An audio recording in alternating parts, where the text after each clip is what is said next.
Hello, our beautifully blended family. Welcome to Blended Conversations with No and Joe. I'm No. I'm Joe. Happy Sunday. Happy Sunday.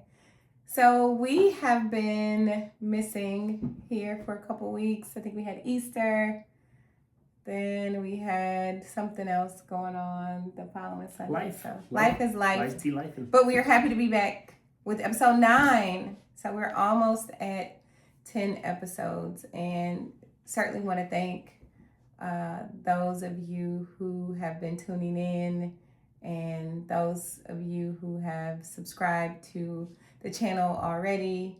Please share it, like it, comment. It really is our hope that we can reach 100 subscribers by the end of 2026. So that would be fantastic if we can. If that's, I think it's doable. What you think? 100%. Yeah, I think it's doable. So, this conversation, we are going to talk about. You want to tell people what we're going to talk about? Yeah, we could talk about. What did we say we were going to talk about? Conditional love versus unconditional love. That is exactly right. And this conversation came up because we were having a very real conversation around parenting and being a step parent and a bio parent and all of the feelings that come along with that. And for those of you out there who are step parents and are trying to navigate this space, the first thing I want to do is just acknowledge, like, from one step parent to another, I think sometimes the emotions can run the gamut, right? Like, they're ever moving, changing, flowing. It's a hard position to be in as a former step parent. It's hard. It's a hard place to be in. Mm-hmm. Yes. So we're having a conversation about it, and the other dynamic for us is not having any biological children. So for those who are step parents, but maybe they have their own biological children and they're also parenting their children who come along with a marriage or whatever, like, you kind of have both dynamics. But there are a number of us who don't have that bio kid dynamic and strictly step parents without the additional layer of having children of your own. We know a couples outside of us. Mm-hmm. And this is not to say that one is easier than the other. I'm not comparing the weight of one versus the other.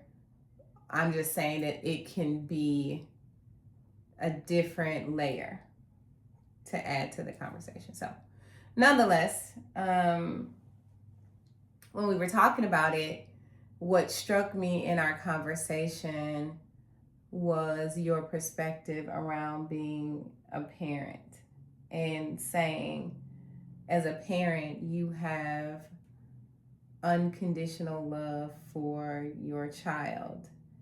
And within reason, right? Like, I have unconditional love unless you go out and do something absolutely insane. I still love you, but like, I was gonna say, you still would love them, but it'd be a little different potentially. At least for me, I like, if you go out and do something to hurt me or hurt somebody, like, intentionally, that I care about, then that might change that unconditionalness of it. But yeah, I'd say it had to be something pretty egregious, off the wall, yeah, egregious. But other than that, yes, it's an unconditional, especially as you're bringing in, from 0 to 18. or 0 to 21 as you're raising them up? Yeah. I think for me, it was just it was eye-opening to me because I had to really examine that. Because your question you posed back to me was, I think you may have conditional love. And I was like, what? Yeah, I think I said like. Of course not. The difference between you and I is my love is unconditional, and your Yours love, my in love. this moment, looking at the issue, seems conditional. Right. And it really stopped me dead in my tracks, and on a very human, honest level, because I never thought of it like that. And I took that reflection for days. Like, it took me a couple days to truly work through and absorb the gravity of what you were saying, but also really, yeah, kind of, sort of. Mm-hmm. And that didn't feel good to acknowledge. But the more I dug into it, I said, there is a bit of that. Mm-hmm. There is a bit of conditional love. Not in the place of unconditional, but I think that as step parents, we can sometimes base our interactions on, or base our love on the level of interaction or the ability to connect. Does that make sense? It's not that you don't. I think that's a case by case basis. Yeah. I think for you, it's that way. I can't say that for other couples that we know, it's that way. So it's only me. I haven't talked to other couples about that. Okay. So like we'd have to get another couple, like our friends. We'd have to ask. A's. We'd have to ask some people. We'd have to ask the A family we have. Yeah. Say, hey, have you ever had this scenario or felt this way? Yeah. How would you answer this question? Mm-hmm. Is your love conditional or unconditional? But I don't think that it's all encompassing. Like, I don't think it's conditional only. I think that there are conditions of what you want the reaction, the relationship to be. I think as she's gotten older, it's become more conditional for you. And I just don't know. Okay. I don't know. Because I love her. I know you do. So that's a given. Maybe say that. That's a given. I think that from a general standpoint, there is a level of relationship that you have. Can we dig into this? Yeah. We can get raw in this scenario. I think so. Okay. Depends on how raw are we getting, but okay. Yeah, I guess so. That's we're doing this we're talking this through real time, and it really is always our hope that by sharing and being vulnerable and being open, that it could help someone else. Okay. So I guess we wouldn't be operating really in the spirit that it is that we are intending to and set out to do if we don't get into it. Okay. But I just do not know what you're about to say. You, with your father dying at such a young age, mm-hmm. and you not having your father, you've had people in your life to be father figures, not having that in your life,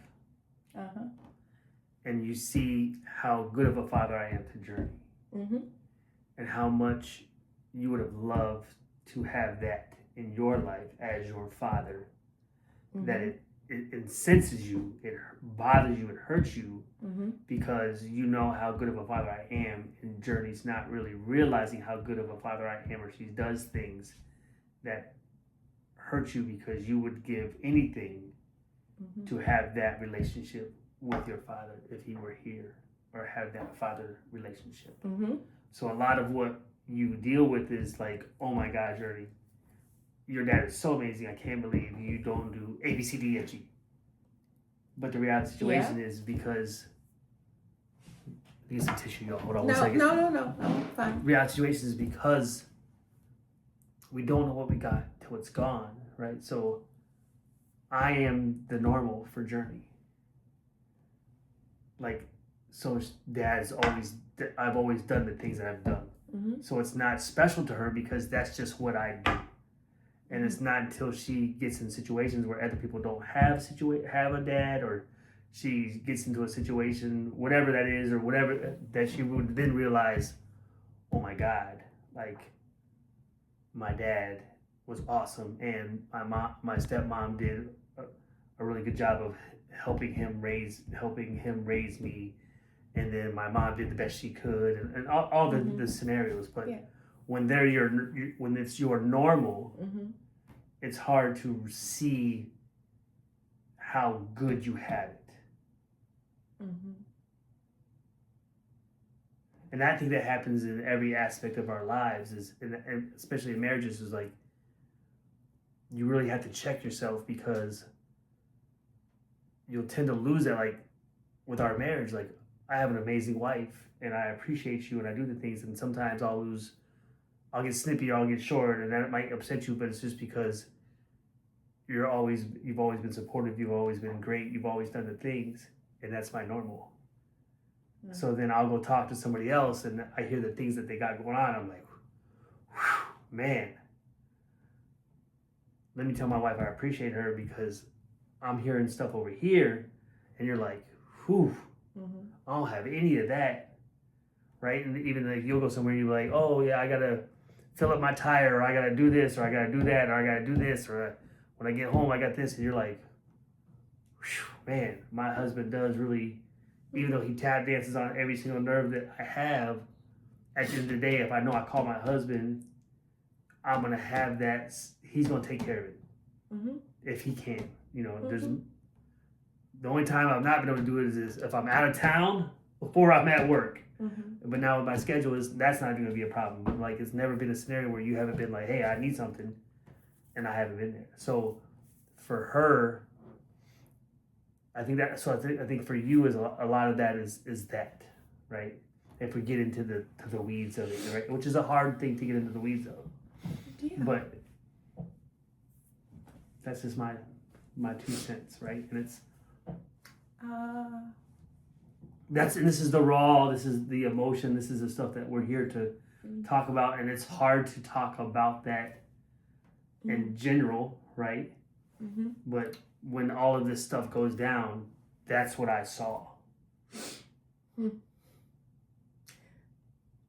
It's very profound, I think. We don't practice these things, so I did not know what he was going to say. And yeah, very much a piece of the inner child, I guess, in me that can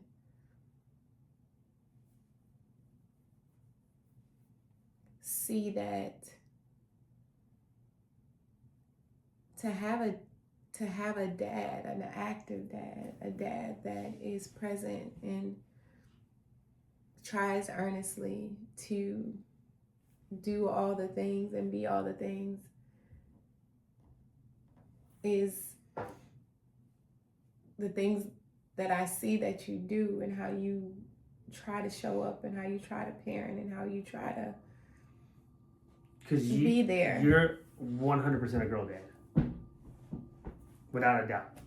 Like, that would be 100%. Yeah. And I think because it's such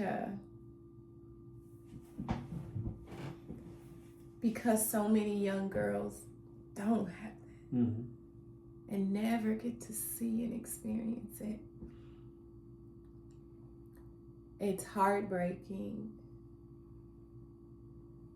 to feel like someone that does have it doesn't see it, doesn't get it.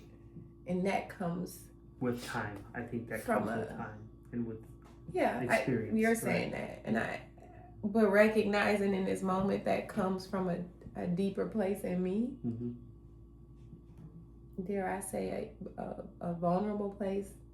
I don't want to say broken place, right? Like my father passed when I was a baby, a child. You know, I don't have memories of him or anything like that. So it's, you know, on the one hand, it's easier because you don't miss what you never had. I can't remember it, so right. I don't mourn it in that way. But yet I mourn it for I mourn it for her because as a young woman, those are the times where you really need the love of a father so that you can know your worth and your value. And I was blessed to have an amazing male figure in my life, and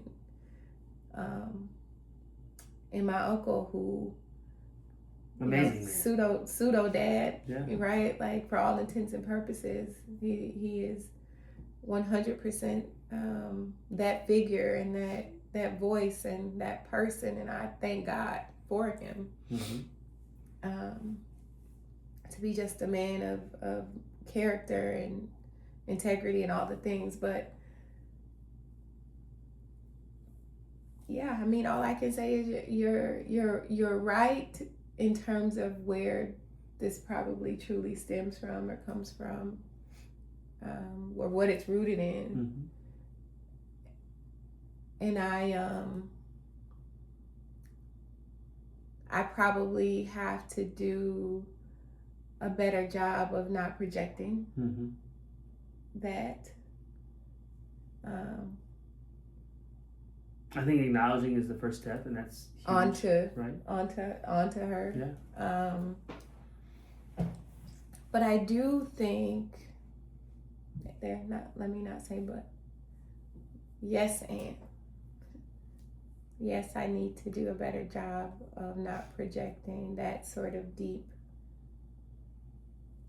emotion, hurt onto her.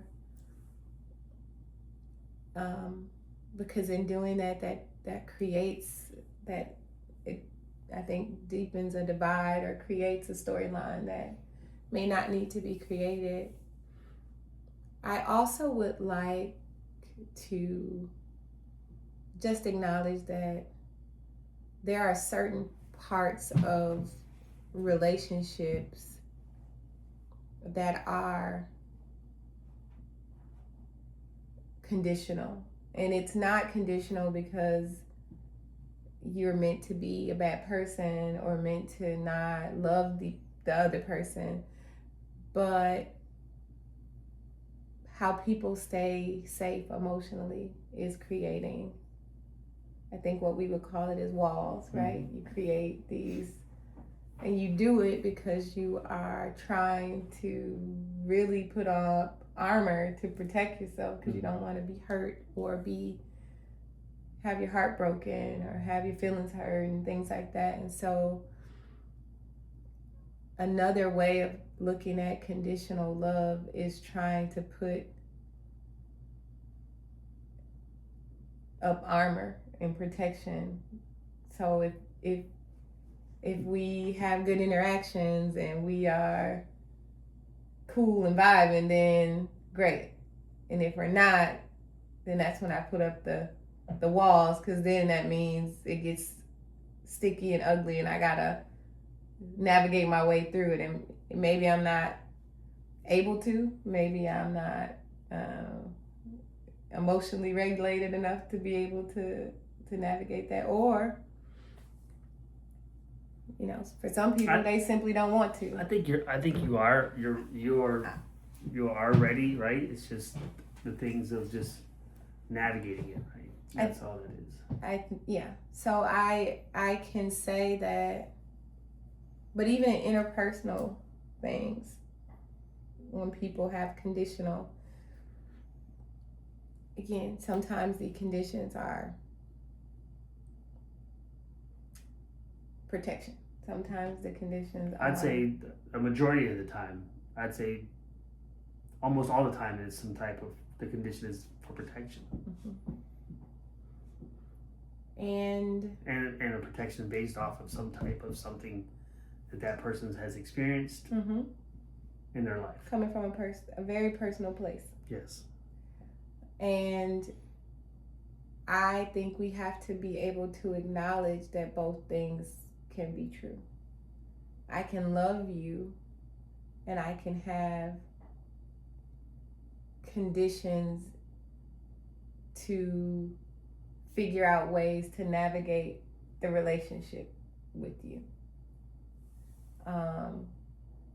I don't even know if I love the word conditions, because conditions sounds so transactional, but ultimately, I think we live in a transactional You don't like anything that's, world. I say things sometimes like, why does it sound transactional? No. I'm like, because we are. I mean, it's a very transactional, right? Yeah. Even in a marriage, it's like you can only give so much without receiving something back. Right? Eventually, you're gonna be like, I've tried 1,000,000 times and I've not gotten one thing back. Like, that's not gonna, it's not sustainable. It's not sustainable. Yeah, because it's transactional. It's two people saying we're both gonna pour into each other. We both gotta support. It just can't be one way. Because if it is, it's reciprocity. Yeah, it is transactional. As much as crazy as that sounds, the human experience. Yeah. Very few people operate in true unconditional love, right?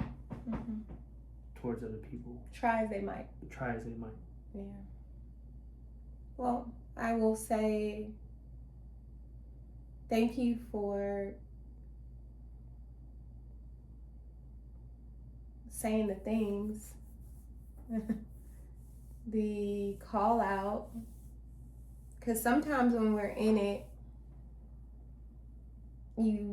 it's hard to see all the points of view. Yeah, I think a lot of that's just you being able to hear it and me saying it the right way. Certainly that saying it the right way. Right, which is a lot of where I'm learning is how to be a better communicator. Because at the end of the day, it rarely isn't what you say, it's how you say the things. Yeah. So, for those of you out there who maybe you're hearing this question for the first time, or maybe you've never asked yourself that, I think it's worth exploring what unconditional love versus conditional love looks like for your blended family structure. Are there things that you're projecting? Are there things that you can work on to be more mindful of the conditions or the limitations that you put on just loving and engaging with and connecting with? Because it's not, I think it's a little less of the love that's conditional, but you can certainly put conditions on how you interact and what you do or what you say or how you show up. And if you're not careful, you can create larger divides than maybe you intend to do. So check yourself. This is a walk. it's a journey for sure that requires a lot of self-reflection, It's about introspection, growing, being better today than we were yesterday, and growth. So, again, hopefully something was said today that either sparked a thought or an idea, maybe creates have a you conversation. explore a deeper conversation. Things that I plan to work on, and we'll have to keep you all posted and stay tuned on that part of this journey. But we show up every day in these spaces because we want to be better. We want to be better tomorrow than we were today. And we want the people we're raising to be better. And we want the people that we're raising to be better. And so it's abundance of gratitude that I have to be able to continue to want to grow and seek good counsel and be able to have honest and open conversations and dialogue to get us there. Because the point is to have a strong and united family at the end of the day. That's it. So To be beautifully blended. To be beautifully blended. Have a wonderful rest of your day, everyone. Bye. Please feel free to share this. Again, as always, like, comment, and subscribe, and we'll catch you all on the next one. Thanks a bunch. Bye.